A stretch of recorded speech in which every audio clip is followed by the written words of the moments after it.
Good morning and welcome back to Tournament Tuesday. And we have some updates from over the weekend, as well as a few interesting shots that happened along the way. This one might be pretty interesting to watch. There was even a little bit of a rematch of Beef and Barnsey, although this time double style.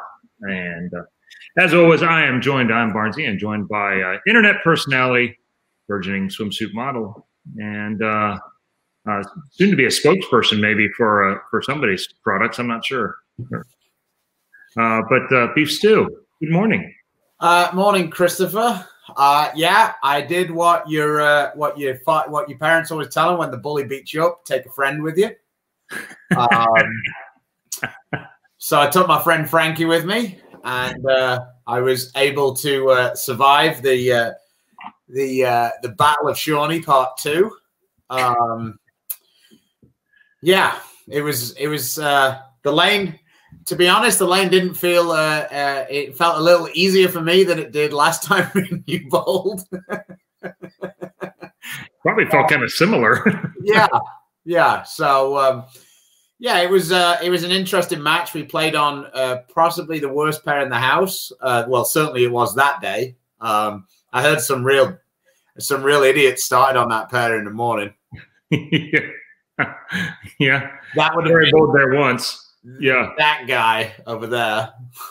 Well, I tell you, we're in the round of 8 of the winners, and we bowled AJ Chapman, not Johnson, Chapman, and that other guy he bowled with. Gosh, who was? Oh yeah, Sean Lavery. And it's a best of 3 match, and it went 3 games, and I shot 490, and I had the second high set. So I was bowling with Tom Doherty, and he had the high set, which was significantly higher than the rest of us. So he basically won that match by himself. Well, you called it. You said he was going to be Secretariat. So in that match, he certainly was. The matches we won, he was the better bowler. With the exception of that match, I did my fairly high floor thing, and when he was the best bowler of our team, we didn't have too much trouble. But yeah, you guys definitely had a more challenging route, I think, than me and Frankie. We went 2 games, 2 games, 2 games, 2 games, then lost in 2 games to the team that was known as Prather and his friend. Colton bowled really well on Saturday, and then when he bowled against us, Colton managed to stay relatively clean, and I have no idea how. I've never seen anybody leave the bucket that many times and not even threaten leaving the 210. But it was enough because Prather went Chris Prather on us. He shot 795 across the 3 games, and that included a ball change in the 10th of one of the games because they were already up by 50. So that was a little rude, a little unnecessary from Prather. But fortunately for me and Frankie, after we lost that one, we came back. We beat Novak and Farish in 3. That should have been 2 also, but I messed it up not once but twice. Once in the 10th frame, I had the opportunity to strike, didn't get it. Made my spare, went to a roll-off. And the roll-off was kind of a unique format. I don't think I've ever really seen it quite like that before. It was a 1-ball roll-off, but both guys had to throw, and then it was cumulative of the pin totals. So Novak got up and struck, and poor Frankie had no idea what to do on that lane, so went for a blind ball change for the roll-off. Because I said to him, I said, look, there's no point doing what you're doing because you've been getting 7 a lot. Went for a blind ball change, got the strike. Farish went up and then got 8. Now, if he'd have got 9, I was pretty close to going for a blind ball change myself because during the tournament, it was one of those weird deals where there was so much oil on the lane that it was really surface was the most important thing. So the balls, especially when you were using the quicker balls like I was using, they kind of glazed over. And once they did that, they kind of weren't very much use because they just wouldn't pick up in that earliest spot. So anyway, I managed to throw what I thought was a good shot and get 7. So then we had to go to the next game. And that really fired me up somewhat. So I changed from my shined up Zen to my freshly dull Axiom Pearl.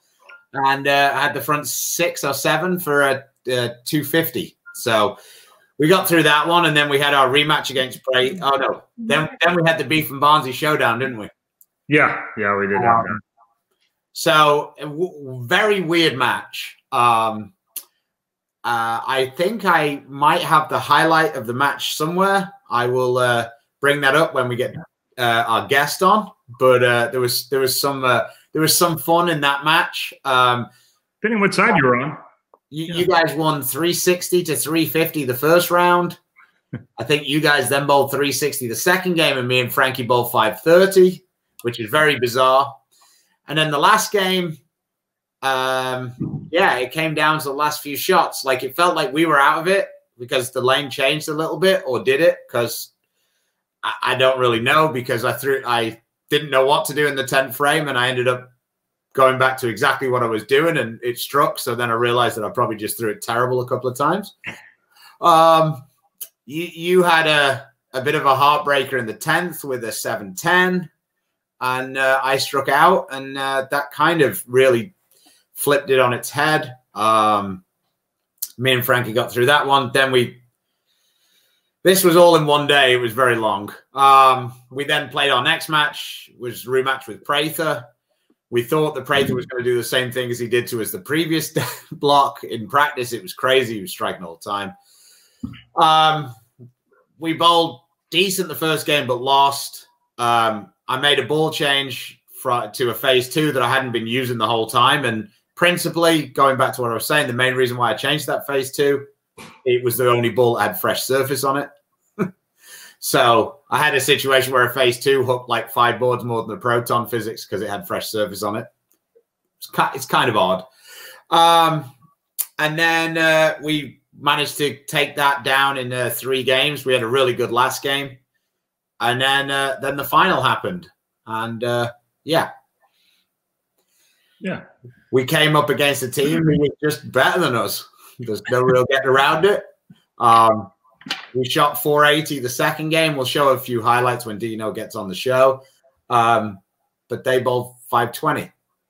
And on that pair, it just seemed like the scores were a little easier. But, you know, we didn't have 520, so it doesn't really matter, you know. And here's a guy who knows, Rich Ramsey, who is a big part of Red River Doubles, and that really seemed like what Skillings was going for. They did them by hand. The first day they did them at 38 feet with a spray bottle, and then the second day he put more on them on purpose and was like 41 or 42 feet, and it was kind of everywhere. It was on the approaches. It was so slimy. And I think one thing that's really interesting, I think we've forgotten, you know, why there were stretches where like only straight guys could make shows. And we saw a little bit of that. If you put oil actually at the end of the pattern, it really doesn't matter who you are. Your ball's not hooking down there. And so, you know, it was only 41 or 42 feet, but most patterns are actually only 26 to 28 feet and then buffed out to whatever it is. And man, 10 more feet of oil, and you can throw it as slow as anybody. And, you know, mine got on them afterwards. Obviously, his rev rate's another 100 higher than mine. It just doesn't hook. Those pairs are bad. No problem. Yeah, Chris had the live stream going. Ryan really helped us out. He was keeping you guys up to date. He did a great job. So we really appreciate that.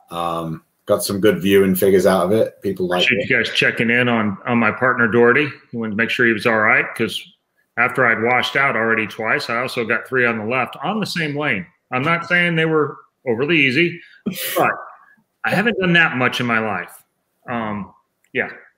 Yeah, I mean, once Dino gets in, maybe he saw some pretty good highlights. But we there was definitely some fun things. We saw at least 3 games under 100. We saw a team score of 195.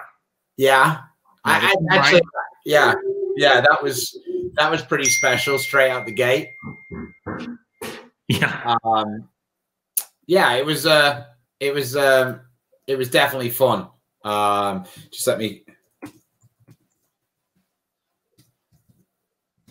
I'm just letting Dino know. So yeah, we it was a fun tournament. I've never bowled that one before. I feel like it really fits into my wheelhouse because all of the circus tricks to make the ball hook were in play. I think I used 8 different balls this weekend.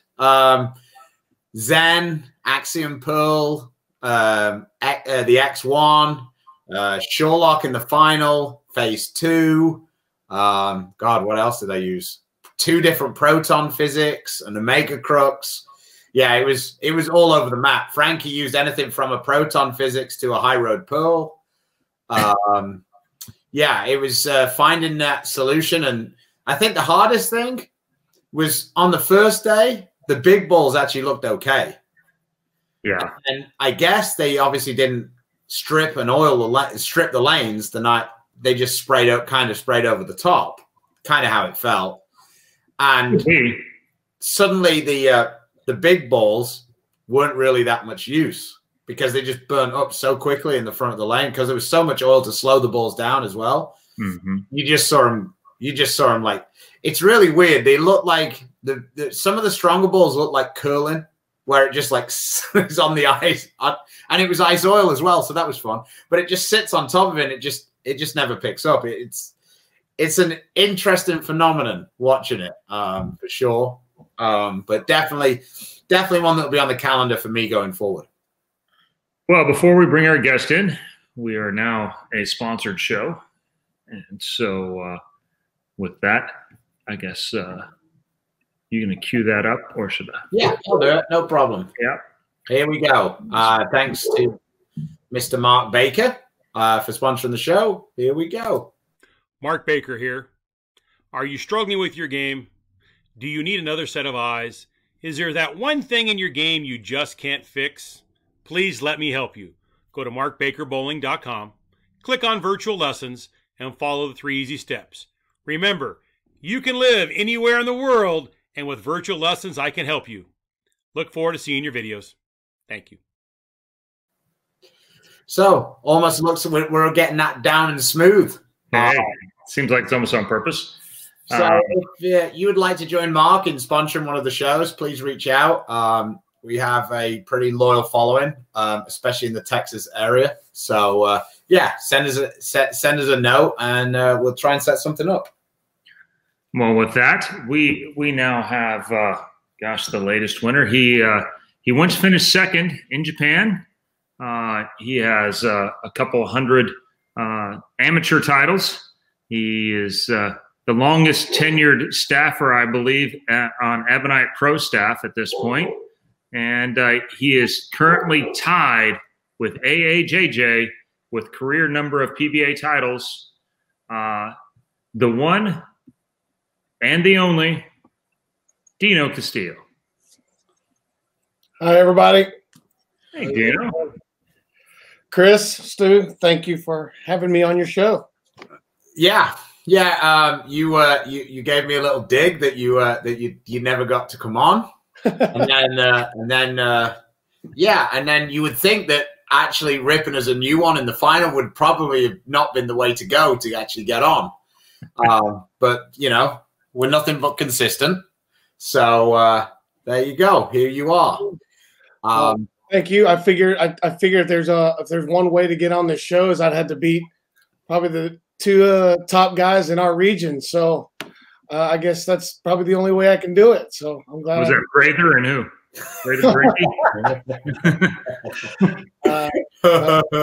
Prather's not in our region. Stop being mean. No. So it must be it's got to be Stu and Frankie. That's what it was. Yeah. You guys bowled that match. That's one of those really weird scenarios because you guys had to wait around for about 4 hours to bowl that match. And Maldonado was hilarious. He's wrapped up in Doherty's girlfriend's blanket. He's wearing mittens and like shivering in the back. And I'm like, If we get on one of these pairs that's awful, me and Frankie have bowled on so many of these pairs, I think we're going to win 2 games. Like, I think we're going to win both because it's so hard mentally to restart having sat around for so long. So anyway, we finished the match, and me and Frankie are both kind of tired, but, you know, we're okay, let's go. You know, and I kind of thought that you guys might throw a few shots on one of the other lanes, like to warm up. No. Well, so the thing was, and Sean had asked about that, and 3 years ago, we didn't throw shots. And in the years past, I don't think Prather had thrown shots. So we were like, I guess we don't get shots. So Sean was warmed up in a blanket. I was in Chelsea's back office taking a nap while you guys were bowling. And I finally came out, and they said, are we going to take shots? I said, I don't know that anyone ever took shots, so I guess not. So we just said, had to get back in shape real quick. It didn't look like it was too much of a trouble for you. In the practice, you started off. I think you threw like 2 shots to kind of get limber, and then pretty much struck every shot in practice. And I said to Frankie, I go, if Dino's ball's coming back from that spot, mine isn't. We're in a lot of trouble. Well, I saw it. I threw the track strata early on in practice, and I thought, man, this looks okay. It was a big ball, and I was like, man, this kind of has a little wiggle to it. I'm not sure if that's the right ball. So the very last shot before the end of practice, I threw this Ebonite Aerodynamics, and I hadn't planned on ever throwing it. And I said, man, that looks okay. What do you think? And Sean said, what do you feel? I said, I think I'm going to start with that. And first frame, I threw it too far to the right, and it came roaring back. I'm like, well, Sean, I think this could be a good sign. And it wasn't. And then it worked out the first game, but then I saw you make the change, and I looked at Sean. I said, I don't think Stu's probably going to miss because he saw what I had, and I think he's probably going to do the same thing. So he's like, all right.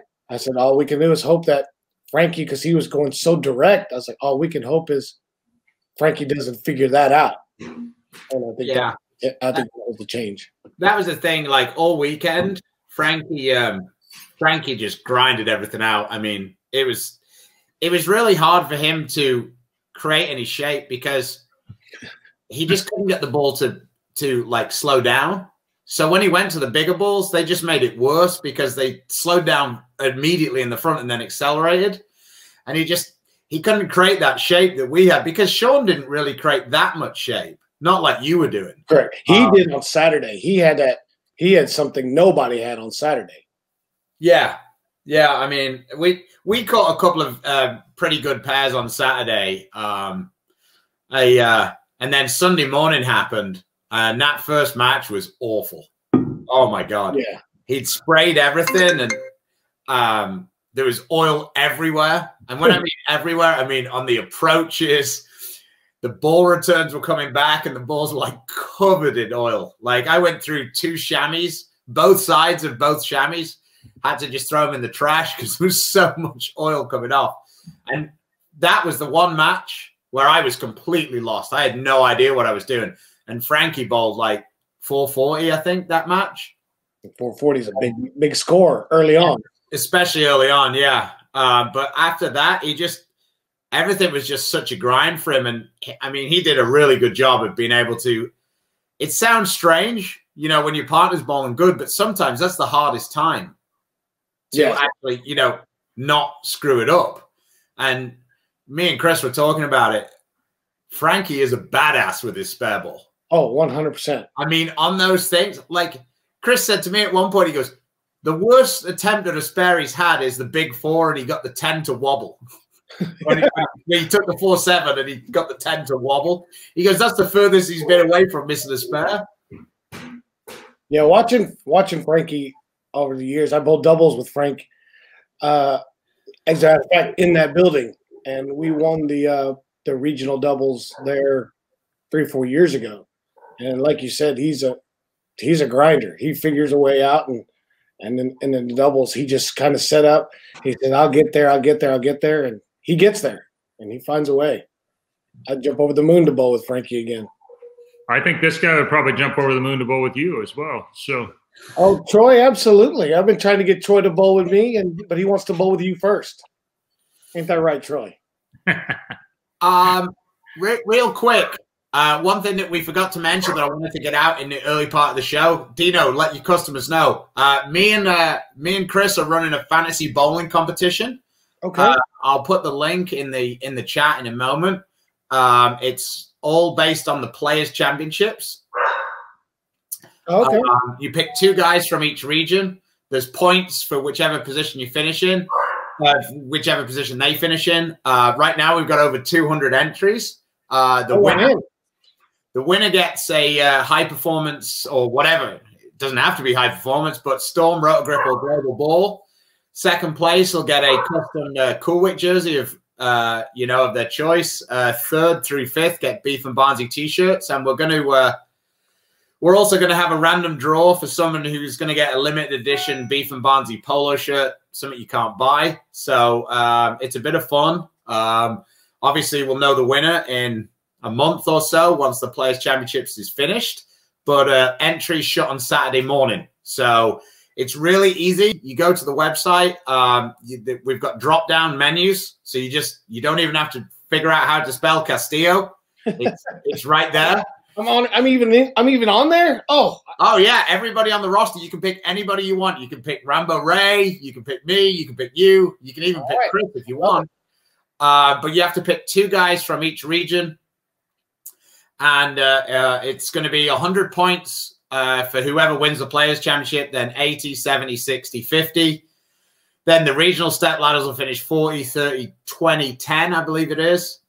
And there is also a 25-point bonus if your player leads his region going into the step ladders. So plenty of points to win. You can enter 3 times with the same email.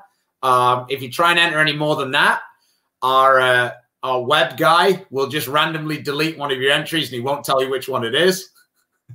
Fair enough. My wife wanted me to have a special prize if you pick me and Chris and we win. So maybe we will. I'll try and think that through. Maybe if you pick me and Chris and you win, we'll throw in a second ball. Maybe that's the prize we'll do. If somebody wants to pick me and Chris, win. You and Chris have to come out and do the show remote. We have viewers from all over the world. We're not hopping on a plane to Korea. Yeah, that's true. That might be a little tough one. All right. No, I like it. I definitely love the idea. And, it's funny that you kind of bring that up because Anthony Lavery and we kind of have this little challenge between us. And I've kind of picked some matches inside to see who would do the best against each other inside their own region. So we had some pretty good ones and we had some pretty tough ones. Obviously the regions are different. So I have a critical question to ask you there. Okay. You did that and you had me v Chris as one of the matches. Yes, I did. But you were just starring which ones you had. That's correct. Well, that didn't really tell you who picked who. So did you pick Chris or did Anthony pick me? That's the real question here. That's a good question. And I have the sheet in front of me right here. And you don't remember who picked that match, do you? Because if Anthony that was late because we both didn't want to pick that match. Sure. He said that, Chris, but I came over and they still had 5 matches to pick, and that match was already picked. Really? Yeah, this would be Waff. This would be a lot of backtracking right here. He's not going to commit either way. No. I think I went with Chris. I would too. It's his home place, Dallas. Yeah. I mean, if it was down in Austin, I would give him the only reason why you give him the slight edge is not because of Dallas, but because he bowls at Louisville. He bowls league at Louisville. Surface is the same. It kind of plays out the same. His averages are probably about maybe 215 in that building because that building is hard. You know, I'm not giving him the credit for that. I came down to Louisville and ripped him a new one. My point is you finished. Everybody told me how difficult it was in Louisville. I shot 290 over or 280 over for 6 games. I was like, man, you guys must play on some real easy stuff if this one's tough. No, it's bad bowl or good is what it is. Oh, on behalf of AJ, I'll say it. Fuck you. Yeah, that's fair. Well, AJ, I mean, he did smooth in 835 and then cruised his way in. It's not like he lit him up the back 3. So yeah, if I'd have had AJ, I think I'd have caught him. I had him sweating a little bit. You did. But no, I think you should give Chris the credit of having 19 titles and a triple crown as more of the reason why you think he's going to win. You know, it's new age. It's new age now. But what have you done for me lately? The pick was one. It was obviously the Beef and Barnesy show, but it actually is it's a much closer match than people would think. People would probably heavily pick Chris, but it's, you know, you look at some of our regions in the matches that I picked. I think that is a lot closer than people are making out. In our region, I put down you and Chris, Frankie and Kyle Sherman, and then ALS and Maldy. Yeah. The interesting matchup to me there is I think it's ALS and Maldy. Maldy made a change to no thumb, and I think like Chris said. When we talked about it, I think Anthony was a bigger favorite. Not say a big favorite, but a bigger favorite before Sean took his thumb out, and now Sean with his thumb out, it's a totally different bowler. Well, if you only watch tour only, there's a lot of guys that are different, and really the 3 hottest guys in our region right now are Chapman, Maldy, and then Anthony for most of the summer has those guys. They're the pick of the litter all the time. In these. Absolutely. Yeah, so. I do think that Maldy will be fine because Doherty's on the other coast. Yeah. Maldy wasn't the favorite for that when Doherty's repping him. No. I want to thank you for coming on too, because we got a little bit desperate there in the middle of our match, and so I had to pull out. I was going to the bag of tricks a little bit, and I went full Jason Couch on you guys and tried to go bitch to win. The bitch to win thing, works. Works with Couch. Has always worked with Couch. And every now and then you can get it and grind it out there. But that was an interesting match what we had with you and Tom in the first. And in my opinion, in the first game, you guys dominated. But the middle of that game, when I was kind of struggling a little bit, I brought out that strat and it was really dull. So I thought when I took that front out, Tom's ball started to hook early and hit that spot. You were kind of left of it, but it gave it some wiggle down lane.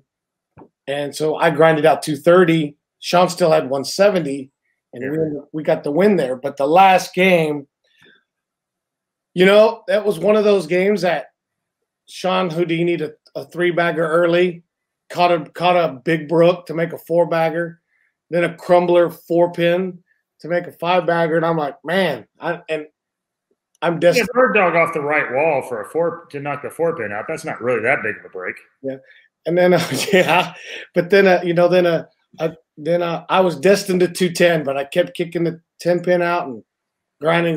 Then it came down to the 10th frame. I didn't notice. When you shake your 7, which that's a hit. That's supposed to hit, but you shake your 7, then of course I go light mixer to kick out the 7. I was like, this one's not going to be good. His bowling bag is going to take a beating on this one. I left when I was supposed to leave. Yeah, you guys just never did. Mine never did. And then I kind of went right back at it, and it kind of light mixer again. Yeah, I said, I think Chris's bowling bag's about to get. And that shut it down for us. Well, beaten. No, I mean, the breaks go ebb and flow all the time, and I tell myself to even out. And you only see them your way. and we talk about in the Weber Cup all the time, when it goes one way, you only see your bad ones and their good ones. You don't anything in between. You don't even count. You know? Yeah, it's always knee-jerk reaction at that point when you first see it, and especially when you go, you hit the pocket 10-pin, and then of course there's a brook, and it's that moment in time you just, oh my God! But that was one of those things. Yeah. In that event, right too. Dimitri's been strong in our region too here lately. I think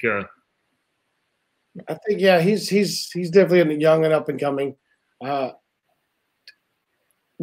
in that tournament, it's always a fun event, and it's definitely a crapshoot because it doesn't matter how good you are, how bad you are. And I was listening in earlier. I mean, we did see some 80s and some 90s score, and we've also seen 520 lose, and we've seen some 310s win, and especially with a hand spray. Yeah.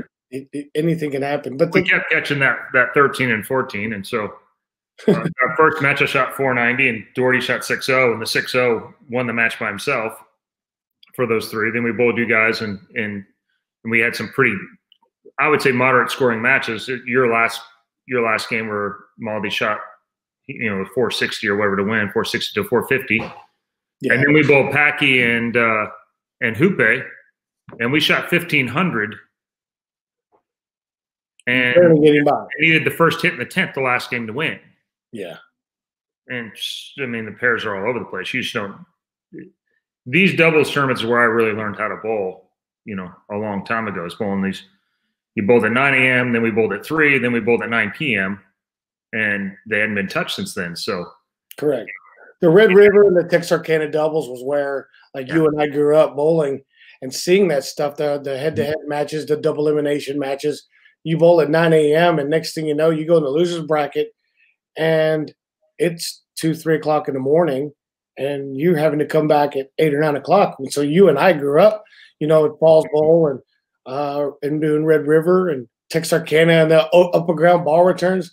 So we've been there. So, and that's what we loved about it. And that's why I was so glad that this one event and then Trey Autry, he developed Longview doubles over the years with that.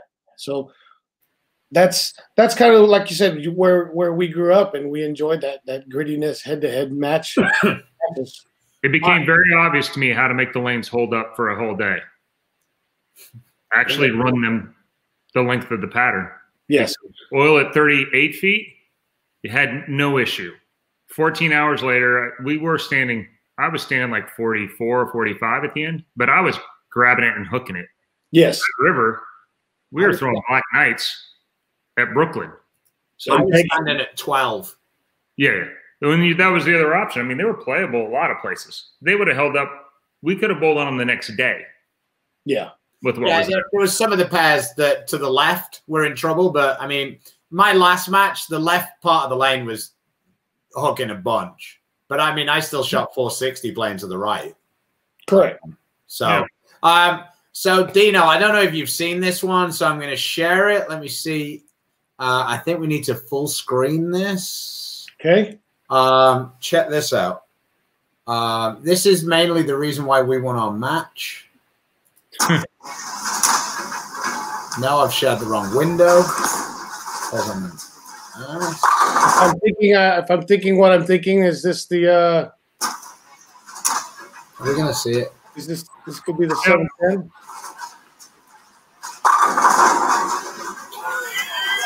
Oh yeah. Oh yeah. My reaction there, that's the best part of it as far as I can absolutely. So did we determine if that's the 4-pin? It's the 8 pin. It was the 5 or the 8. Watch me here. I think that's the 8. It's the 5 or the 8 pin. We're not sure. Frankie looked at it a lot of times, and him and Sean came to the conclusion it was the 8 pin. It was the 8. Yeah, it was. The thing that was really funny was we had 2 things recording it, and we're like, I could just stop the video. It'll be easy. I could restart. And Bill's like, no, it was the 4 pin. And we're like, I'm pretty sure it was the 4 pin. No, it was definitely the 4 pin. And at that point, Chris was so sizzled that he just didn't care. Now, as it turned out, it was the 8 pin. It wasn't getting any better. Yeah, I wasn't making it either way. So But, he had a better chance at the 4 than he had at the 8. No, not really. But in the 10th frame, the lane said, well, we didn't want you to feel too bad, so we'll leave you a regulation 710. None of the pins moved. The 710 just. Oh yeah, that I was going to say is like if it wasn't bad enough to seal the deal, the 710 and the 10th, and that was probably the sickest shot leading up to that point, because you had that what was now 810, we thought was 410, and there's no way Barnes can do it again. And sure enough, he did it. Yeah, it's kind of that, you know, I run a little bit warm anyway, and it'll all even out. It'll all even out. It'll all even out. So Stu rolls in the middle of it. That was strike 710, literally the pocket 710, and a 3-bagger. And then I finally missed right. So Stu rolls the 2 in the 8th frame to make it a 3-bagger. Then, or a double. That was a 1-bagger. I then doubled it. Yeah, that was a double or whatever. And so then I go there and make a little move off the bucket because the lane was changing, and 2-8-10, you know, of course, missed out on that roll 2 thing on my end. And then, but that was a bad shot. So that one was on me for sure. You're like, well, it'll still even out. Stu, you know, crumbles the whatever, trips the 4, let's call it that.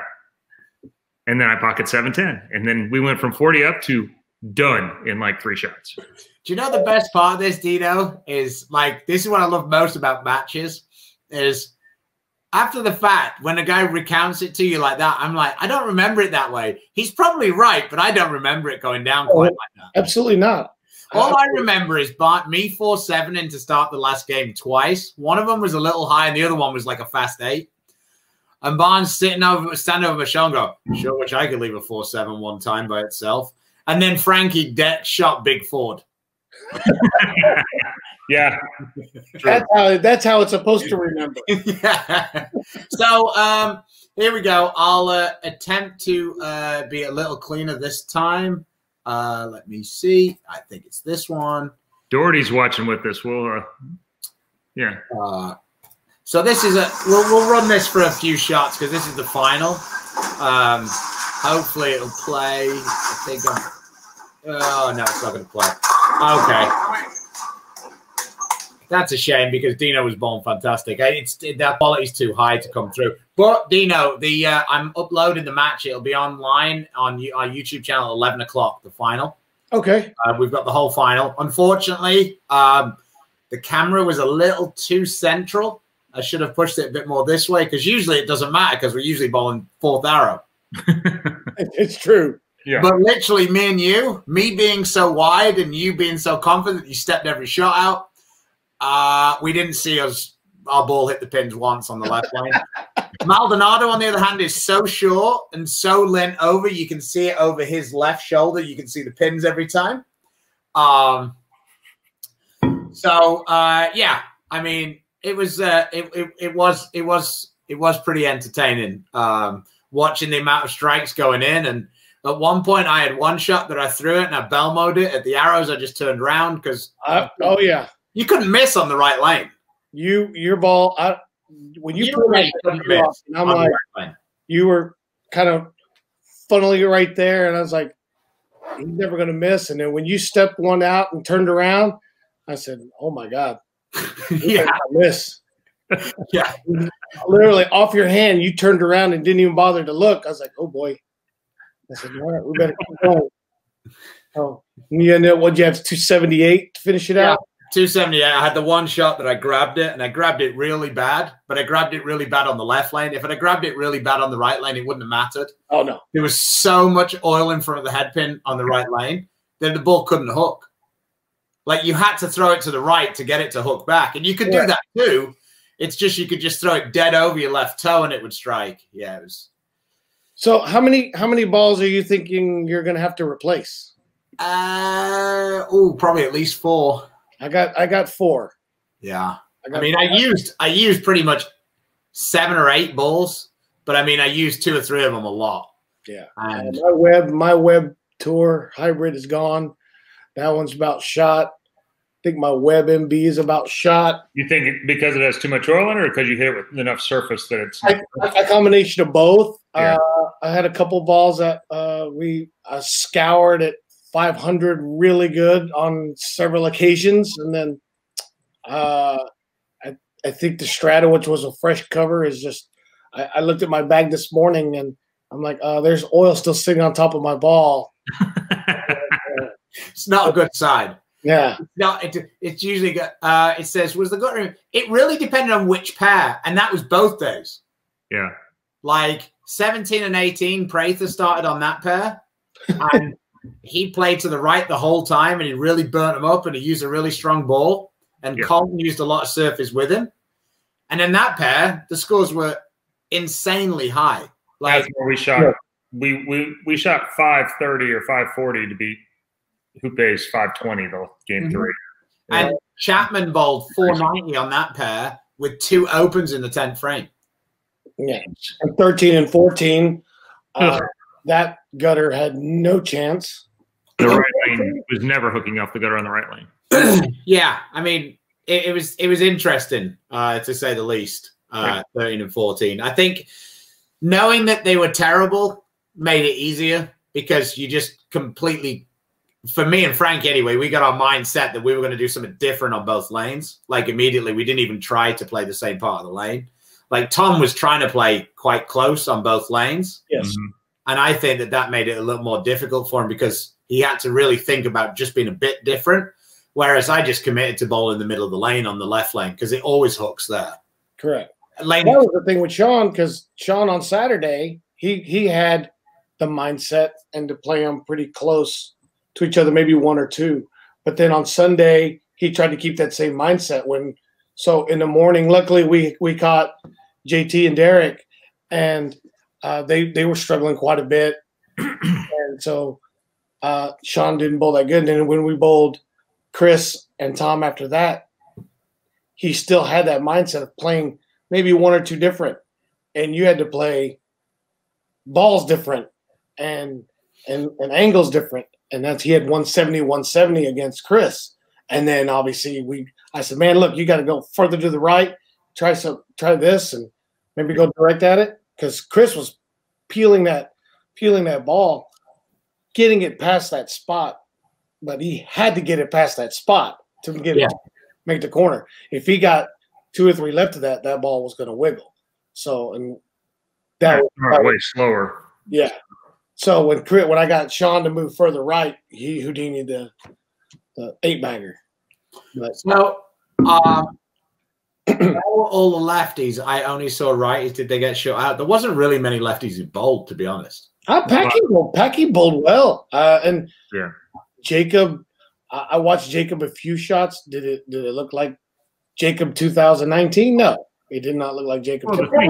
Jacob wasn't that bad. He just didn't make any spares. He made 4 spares in the match they lost. They couldn't play the gutter either. I mean, it was the same on the right and the left from that standpoint. There was no hooking it to the gutter. And the interesting thing about the crew of lefties right now is that none of them square up very well, unless they use urethane, or they throw it 100 and you can't. So a lot of it is environment. You know, if you don't play chess, you don't see the chessboard. Well, on the left, you don't ever see that much oil anyway. And so your skill set, very few of them could throw it slow enough. Packy and Jacob can, but they have a tough time with how their game's set up of really getting squared up and getting it going uphill off their hand.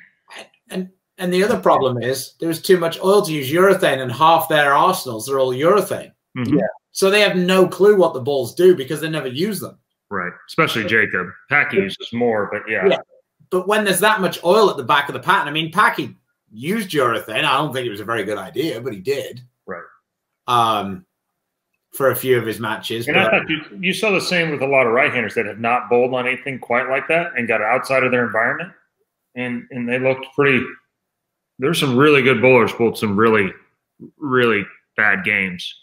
And a lot of those guys they froze up when they see the ball go this way, they see the ball go that way. So what they do is they're first thing they go to is they try to use a urethane ball and try and square up. And you're like, oh, what? And you can't do that because what you saw with the oil down lane, urethane ball's got no shot. Well, the other part of the problem as well is that he's a lefty as well. If you notice how lefties are the only ones who noticed there wasn't any lefties bowling late on in the tournament.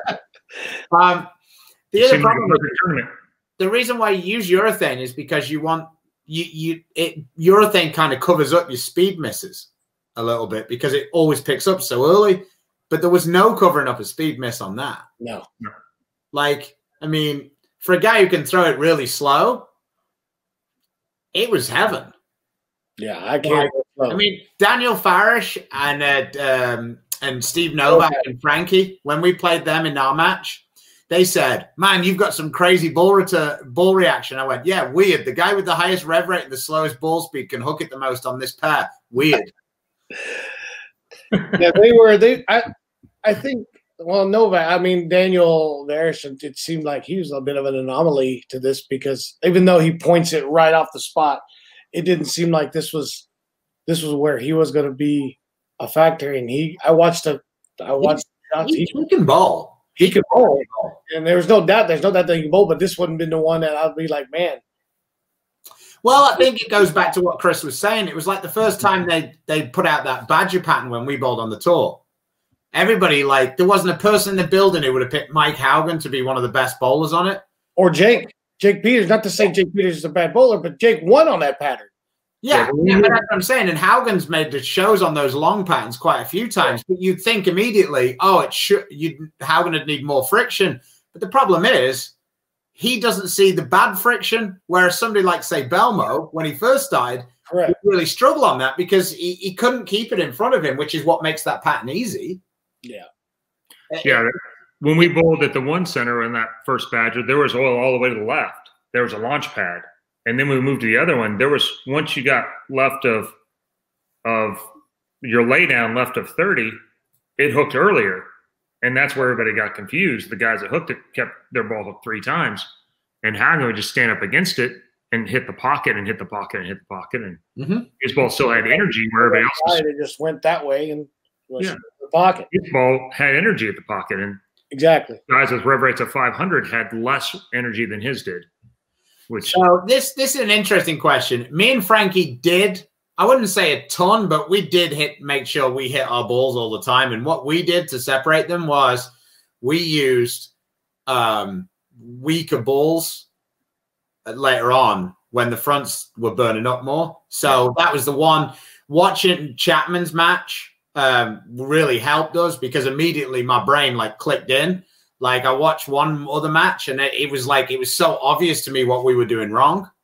And we went to the weaker balls and we went to I say weaker, just like cleaner balls. So we went to the Zen, Axiom Pearl. Frankie had an Idle Pearl and a High Road Pearl. They were the kind of the balls that we went to, but we still used surface on them.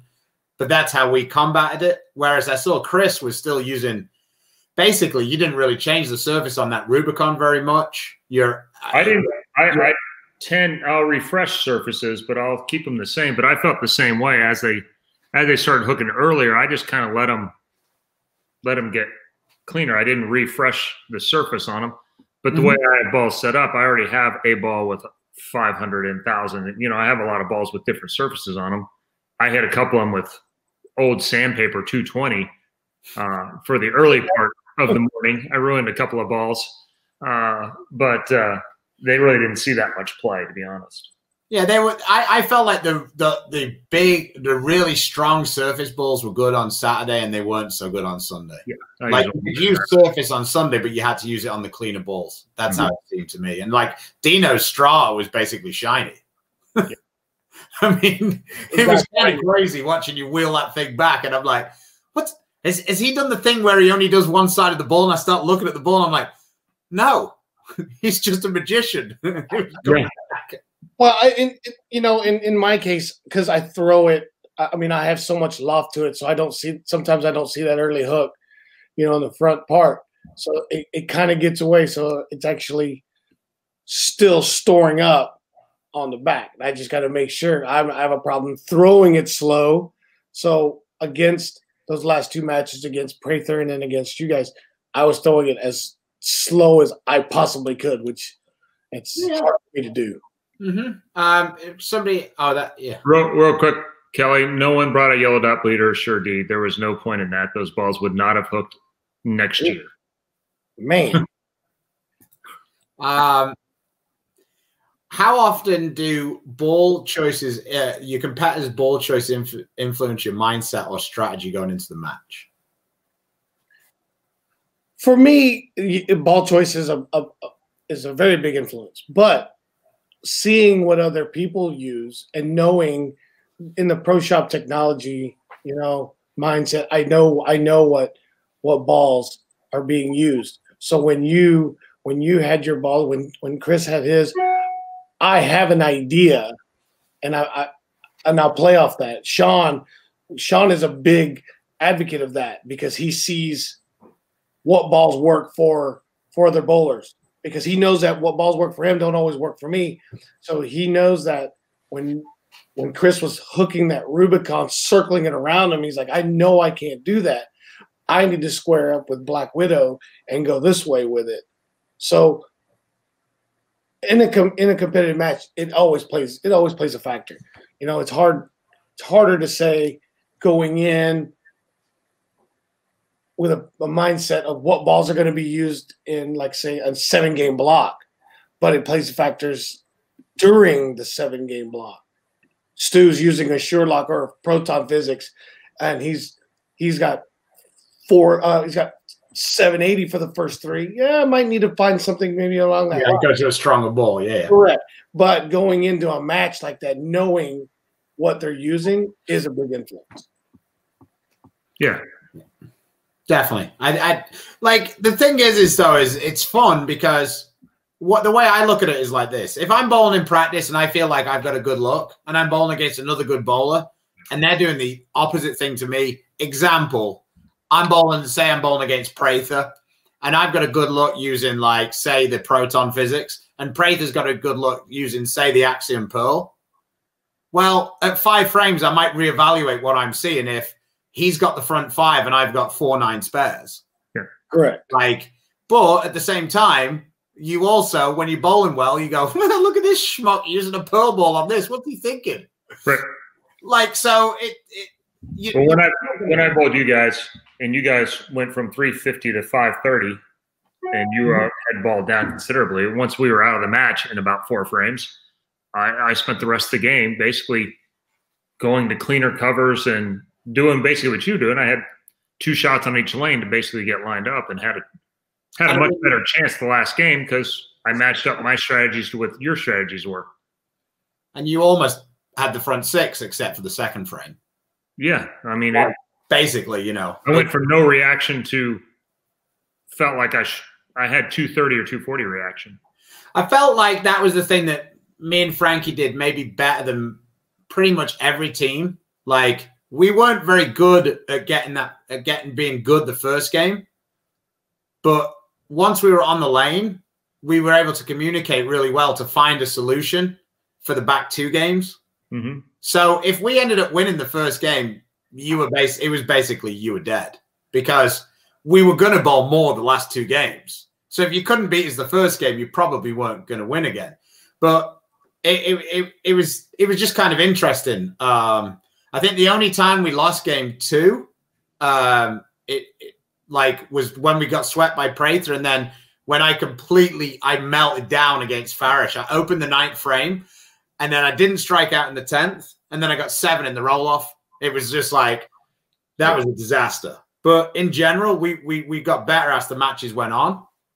And, it was definitely an interesting format for sure. For sure. That's definitely one in the books. That will always be there, for, especially for me. I mean, winning that tournament twice. The first year we won was 3 years ago, and I think Anthony and Sean, they were there, but after that, the field wasn't exactly top notch. I mean, there's plenty of good bowlers out there, but as far as the tour guys and the tournament advocates, there wasn't very many. And then Prather showed up a year later, added a few kind of some tour guys. I think Tommy and DJ both last year, and Prather, and then the squad's getting harder and harder. So we could kind of put you in with Sherman there at half a title now. You know, that puts you a little bit ahead of AAJJ. Yeah, hey, you know, there'll always be career, AJ. Don't worry. and you won't let us forget it. Oh no. That one day in Korea. Alan Riley, your business partner, says, my question is for Dino. Seems like more of a statement, but it's good. Your bowling game seems to be on point. However, your partner picking game is at an all-time high. When will you pick me to bowl with you? I like winning. Just kidding. Congrats on the win.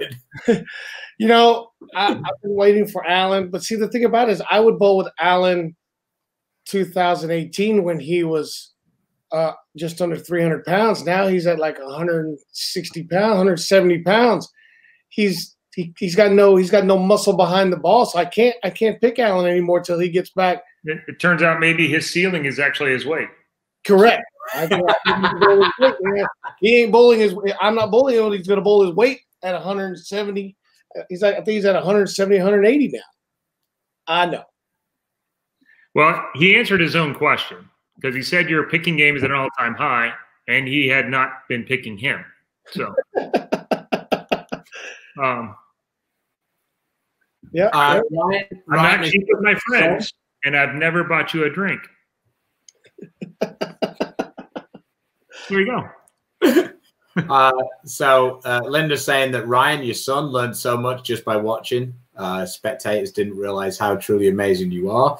I think Ryan realized it, and then it got even realer when he threw a few shots. Oh, that was a little at the end. Because I was watching Ryan. Chris was like, hey, why don't you go ahead and throw some shots? You got your stuff here, throw some shots. Like, yeah, he's in. So he was throwing some shots, and he threw one. And I walked over. I said, you like that one, didn't you? He goes, yeah. And it bucket. Yeah. We did that a lot. So when we liked one and like, oh, boy. Yeah, for a relatively new bowler, his speed control is actually pretty – he's athletic. So he just kind of does, okay, I need to do this. Well, I just do that. And like, man, you watch 500 RPMs go down there at 15, 16 miles an hour and just never hook, ever. Yeah. And you just can't believe – and that's what – so I was talking about you forget that there was an era where guys that hooked it really couldn't beat guys who played straight. And it's unimaginable in our current era. I mean, the guys that are the best guys, there's no way they could see it, a point where they could go 3 or 4 weeks without being at the top of the field. What could they possibly put out? Yeah. That pattern maybe? Where they could still hook it, but it just wouldn't be as good. I was about to say, I still would have. I still think Belmo would have been pretty nasty bowling on that, considering how good he is at slow. Well, no, and he's got a complete skill set, but there would be guys. I know regularly that would. It would be much more even. He would be way still closer to the field than he normally has to be. Put it this way: right now, I would say that on a regular tour stop, my chances of beating Kyle Troop and Belmo is pretty similar. Yeah. Bowling on that, my chances of beating Kyle's Troop are significantly higher than they would have been. Oh, without a doubt. I think that would be an interesting play. Not that it would ever happen. I think, we go back to the old best of 7 match, and let's hand spray the lanes and, make it fun. I think that would be. Weird. The guys who finished first and second of this week, hand spray them every week. Yeah, sure. Machine. That's how we can save money. Yeah, I watched two, average 240. Meanwhile, I'm averaging 206 and winning, and but that's the thing about that is you're bowling on the same, even though it's different from pair to pair, and you're going to complain that you shot 500 and lost. And I hate that. If you do that and you bowl against the lefty, I have some sympathy for you. But if you bowl a fresh match at the Masters and you lose 750 to 760, I have no sympathy. Why did you let the guy shoot 760? And they look at me and go, what do you mean let him? And I go, that's the problem, right? There you go. So, all right, we were supposed to do this segment earlier. What's the funnest thing you saw this weekend? Man, there were a few. Chris getting 3 off the left. That was pretty good. Okay. My favorite, I think, it's a tie. Steve Novak walking around with his Eagle winning jacket on all weekend, and then going for the spare in the 10th and missing it to shoot 95 was up there. I love you, Steve, but that was funny. Yeah. And then grabbing you back as soon as you missed it, that tipped it off. That was great. And the fact he came back and won the match. There was a kid, I don't know the kid's name. He bowled 89. Yeah, bowling with Bo Peterson. Yes. And he was there was guys in the back that were betting on shots, what he was going to get. And he was getting 7. They were giving 7-1 on a strike. 25. There was at one point 25-1 that he doubles his score. 178, and he had 4 spares. There you go. He's named and shamed. Riley Patton, it was. Yes, that's what his Patton. That was Patton. And I felt bad for the guy. And then but it was hilarious because it reminds me of U.S. Open, 5 or 6 years ago when guys people used to make the turn from the high end over the low end. You'd sit there and you'd be like, you'd bat on to get like 3, 4, 5, 6. Yeah, and they used to have a bet at U.S. Open about what the lowest score was going to be. Yeah. So to see that is humorous and it's very humbling. Yeah, and it can happen to anybody. So it's still funny regardless. Thankfully for me, I have never shot under 100 in competition. I have a 120. That would be my lowest, but I have a 120. But in competition, I've never shot under 100. So I still think though that the strong winner of the weekend was AJ Chapman in the first round against Barnes. He took out the 6-9 on his first. Yes, I did. And then he threw his spare shot, and the 7 fell late into the 8. Oh, he left the bucket like something like that. 2, 4, 5, 10. But he could have left the half loaf plus the 10, which would have been 2-2 hitting the head pin. That would have been awesome. He was really close. He thought he let that one go. He thought he liked that one. He stepped it out, and how amazing would that have been? 2-2. He went. That lane at that point, his ball was on like 15 at 45 feet, and it was still on 15 at 60 feet. It didn't move at all, and he was pounding it. Oh, yeah. And the problem is AJ couldn't grasp, his brain couldn't grasp that his problem was that he kept hitting it harder. Yeah. Correct. It didn't process in his mind that he was burning the ball up worse by hitting it harder. So the harder he hit it, the less it was going to hook. And it was. That might be, that was up there. That was up there. Or I also and might want to add this one to it, was 13 and 14 in the morning. Barnes was struggling quite a bit. Nobody was bowling great on 13 and 14. And Doherty couldn't know how to figure. Barnes didn't know what to say to Barnes because Doherty doesn't know. He knows what works for him. And so he came up and he threw a shot and he yelled at the top of his lungs, "This is not my A game." And that was his subliminal message to Barnes. Get over to the right. That's your game. I thought that one was pretty good. That might be up there for me. I was 10 right of him. It just stayed right until it didn't. I had washed out twice on that same lane. I got 3 off the left off a couple of shots later. So I had it pretty well figured out. That clear as mud. That might have been the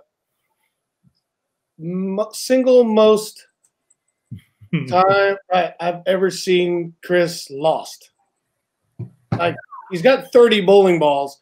he's going to get one figured out. So when he went from the right and didn't hook, went further to the right, didn't hook, then he went to 30 and it faded the pocket, missed the pocket, and then middle of the lane, anything he could find. And to see Chris that lost was unbelievable, unheard of. I'd never seen it before. Yep, it was fun. We were looking over because we were bowling our match, and Frankie was bowling really well, so he had that match handled. And I'm looking over and I'm going, have you seen the scores on 13 and 14? Yeah, the same lane. I went wash out, 3 on the left. Then I moved into and I faded one in, off of like 23 or whatever, trying to play a little fallback, and I 2-pinned. I went, okay, I'll just like 2 and 0 off that. And I threw it and got a little firmer. And it looked like it got drop kicked. And I left the 1, 2, 7, 8, 9 so fast. Yeah. On a shot that I threw, and I went, yeah, that's got to picked up speed. Going faster. I'm like, oh my God. I do, just with that though, I do feel like when it was like that, with the way the lanes were, that it was way harder to try and imitate what the other guy was doing on that. Yeah. Because if you couldn't do it exactly the same way they did it, it didn't matter. It didn't work. He would miss the panel that his ball was hooking on. Yeah. Yeah. So, like, I've never been, like, because I feel like I'm pretty versatile and I can do a lot of things. But, like, I've bowled some of those matches where you're just like, that guy can strike.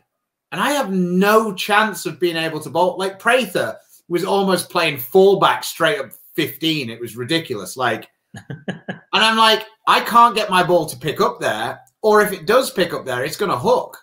Yeah, it's going. And it's like, he looked like he could still be bowling there now and striking. Oh, without a doubt. And then it's just, and then I mean, Frankie bowled that last pair, and it didn't matter what he did. He couldn't get his ball to shape, and the three of us shot 800. Yeah. It was very strange, and it was, like I say, it was, for me, it was cool. I'd never really bowled on that, but of course I had, like I say, all the circus tricks were in play, so it worked out well. Oh yeah. Well, we are at an hour here, and so first of all, I want to appreciate the crowd in there. If you would give a follow to the Beef and Barnesy page, that may help us at some point here. Thanks again to Dino for coming on. Dino, you got any? You have some shops, some other things. Anything you'd like to plug? Thank you guys for having me on the show. Most of you guys know I have a pro shop business inside of the Dallas area. I have 5 locations inside the Dallas area. You can come see us: Garland, Louisville, Rowlett, Richardson, and Denton. My guys will take care of you guys. They're going to send Beef and Barnes are going to send a link out to for the challenge. We got the link. It was in the comments, but if you go on our Facebook page, it's pinned at the top. Correct. You can just click on it, go straight to it. I'd also like to shout out to prayers to Verity Crowley.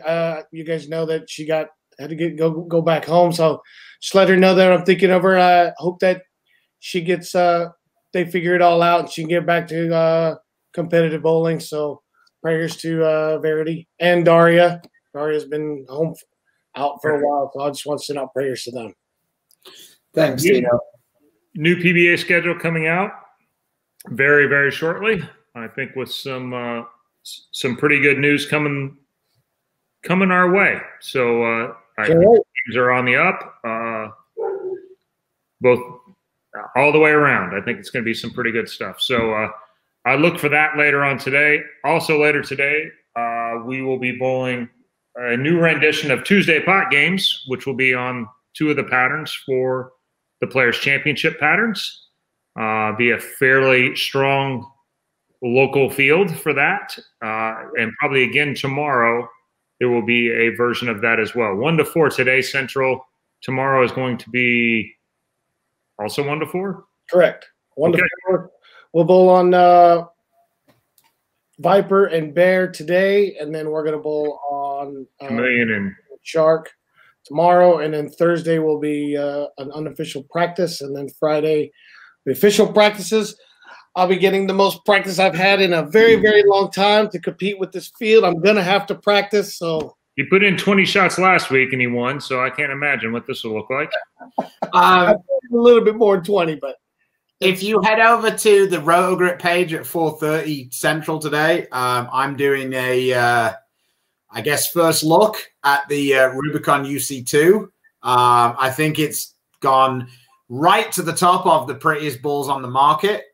It's a deep purple and black, very sexy. Hopefully it rolls. If it rolls half as good as it looks, it'll definitely be in my top 3 in my bag. I'm thinking it's going to struggle to replace the X1 in my heart, but you never know. We'll see. It's definitely going to be my wife's favorite ball, regardless of how it rolls, because of how pretty it is. So yeah, we'll see how that goes. But join me and Schlemmer at 4:30. He'll ask me why are you not striking? I make these balls perfect. And then I'll probably blame the lane guy because that's what we do. Exactly. We'll be back Thursday at 10 Central. Thanks again, Dino, for showing up. And once again, support our sponsors if you get a chance. Support those bowling centers and those small businesses. But our sponsors, Storm, Rotogrip, 900 Global, Vice, Turbo, Coolwick, Dexter, 3G Shoes, Bowler's Mart, and Mark Baker Bowling. Once again, thank you. Stay safe, stay healthy out there. God bless. Thank you, guys.